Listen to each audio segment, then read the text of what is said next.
Our top story, the U.S. President Donald Trump has issued yet another threat against Iran. Trump has said that American forces will carry out further strikes on Iran soon. This, remember, comes after the two countries exchanged heavy fire over the past 2 days. Trump has told Fox News Channel that a much bigger and a more powerful strike will be conducted on Thursday night. Trump has also said that if needed, U.S. troops can be used to, quote, take over the whole place. Trump has told Fox News that he would rather not hit Iran's civilian infrastructure. One thing you brought up yesterday is it's going to be bridge and power plants next. Is that next? Yeah, but I'd rather not do it because once you do that, the people suffer. Like I heard you mentioning water. Water is really a devastating loss for them. In Trump's latest Truth Social post, he said that the United States will be hitting Iran very hard tonight. In fact, he said, and I quote him, at some point in not too distant future, we will be taking the Karg Island and other oil infrastructure points and assume total control of their oil and gas markets. In the attacks which took place in the intervening night of 10th and 11th June, remember, explosions were reported at multiple locations in southern Iran. U.S. forces had claimed to have hit Iran's communication systems, surveillance capabilities, and air defenses. The attack came after Trump warned that Tehran would pay the price for stalled negotiations. In response to the attack, Iran said that it has closed the Strait of Hormuz until further notice. However, the U.S. Central Command has issued a statement saying that the strait is open. Meanwhile, Iranian media reports strikes across southern areas near the Strait of Hormuz. They said that explosions were heard in Bandar Abbas, Keshem, and Minab, with additional impacts reported in Kargan and Sirik as well.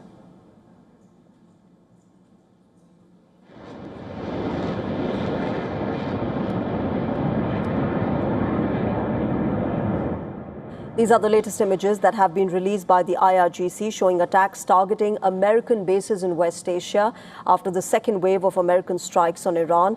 Air defense systems were activated across Kuwait, Bahrain and Jordan in response to the incoming strikes. Iran's Revolutionary Guards have described the strikes as a punitive operation. Jordan, meanwhile, has said it intercepted around 20 Iranian missiles, while Kuwait's military said that its air defenses engaged what it called hostile aerial targets. Trump has urged Iran to reach a deal to end this war, suggesting earlier this week that an agreement could come within days. But Iran appears defiant, despite the heavy bombardment. It is signaling that control over the Strait of Hormuz remains a key strategic leverage point. Iran's parliament speaker and chief negotiator Mohammad Bagher Ghalibaf, meanwhile, has issued a warning to Trump. He said that America will see a different Iran.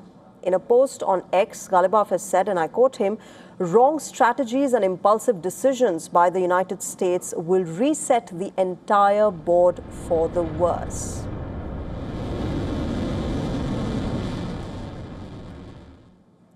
All right, let me welcome on the broadcast Peter Kuznick. He's a professor of history and director of the Nuclear Studies Institute at American University. He's joining us live at the moment from America. Peter, good evening. Welcome to WION.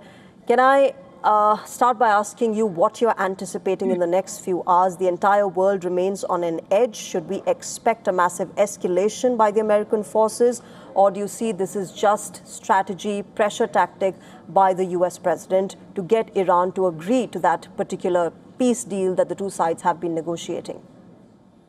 This seems to be Trump's method of negotiating. He makes threats, huge threats, apocalyptic threats. He threatens to destroy Iranian civilization, threatens to destroy Iranian infrastructure. Now they're going to hit Iran very hard again, and they're going to take Karg Island.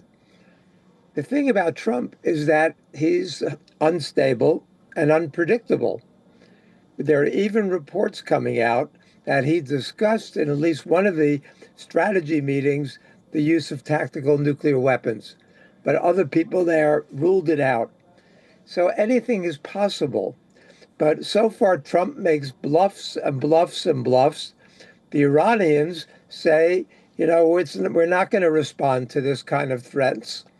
And what we know is that Iran has time on its side. Time is on Iran's side. which means the longer this goes on, the lower Trump's approval ratings go, the lower the support for the war comes, and the closer we get to the midterm elections. So Trump is desperate to get out of this, but he doesn't know how, which makes a very, very dangerous situation. Is he going to back down again? He's done it repeatedly. But is he going to escalate? Anything is possible. So it's interesting, Peter, that you say that Iran has time on its hand because the US president has suggested that the US has Iran in what he called an ultimate position. What is that ultimate position? What would Donald Trump mean by that? The ultimate position is that Iran has its boot on Trump's neck. That is the position that he's put Iran in. Iran controls the Strait of Hormuz. Iran has its missiles, it has its launchers, it has its drones, it has vast military capabilities at a time when the strategic oil reserves, not only in India, but around the world, are diminishing, and when the interceptor missiles that cost so much to produce and take so long to produce, the stock is dwindling, which makes U.S. allies in the region more and more vulnerable to Iranian attacks. And at some point soon, we're going to see a real spike in oil prices, gas prices, fertilizer prices, as those oil reserves get used up. So it's not a good situation for the U.S. The U.S. got into a situation it did not anticipate and had no exit strategy. Which, which already has happened as far as oil prices are concerned and the gasoline prices for all of you in America. But, he's also spoken about the Karg Island, Peter, and this is something that he's been talking about for a while now. If at all, the American forces are able to capture and they do take over the Karg Island, would it end this war? Would it be the ultimate point where Iran says, look, okay, this is the ultimate end of this war and we surrender, we're going to have that peace deal with you? It might end the war, but in a different way.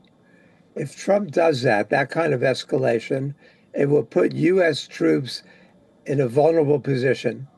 It's not far from the mainland. The Iranians can use missiles and drones to strike U.S. troops on Karg Island, so it might end the war by creating such an uproar in the United States, so much opposition. As Trump said, the American people don't want to see this. He says he would like to do it, but he knows how unpopular this would be. It might be so unpopular that it would force the Republicans in the House and the Senate to finally act, to stand up to Trump, cut off the funding, and cut off any support for the war. Anything is possible right now.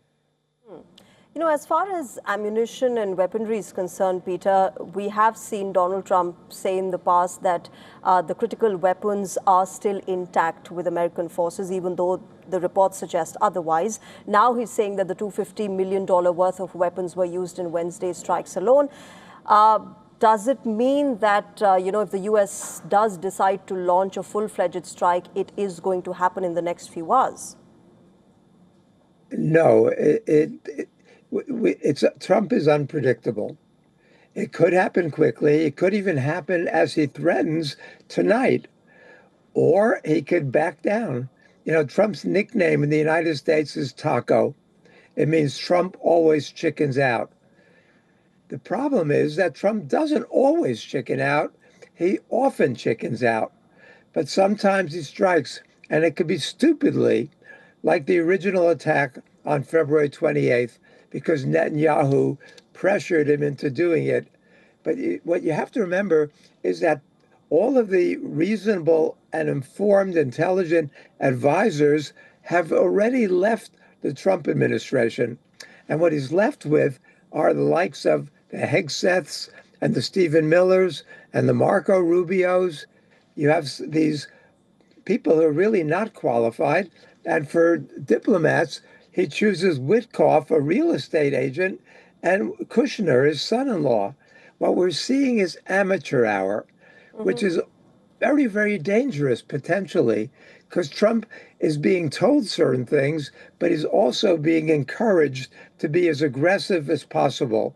When Hegseth says we negotiate with bombs, that kind of bombastic language only infuriates the Iranians, encourages Netanyahu, and if anything, pushes Trump in the direction of more and more aggressive tactics. We don't have good advisors, and that's part of the problem right now. It's also interesting how in all of these attacks and the threats that are coming in from the US, Israel and Prime Minister Netanyahu have been pretty silent, quite contrary to what has been happening in the past few weeks. But I'll leave it there. Peter Kuznick, let's wait and watch what happens in the next few hours. Thanks very much for joining us at the moment and sharing your perspective. Thank you for having me.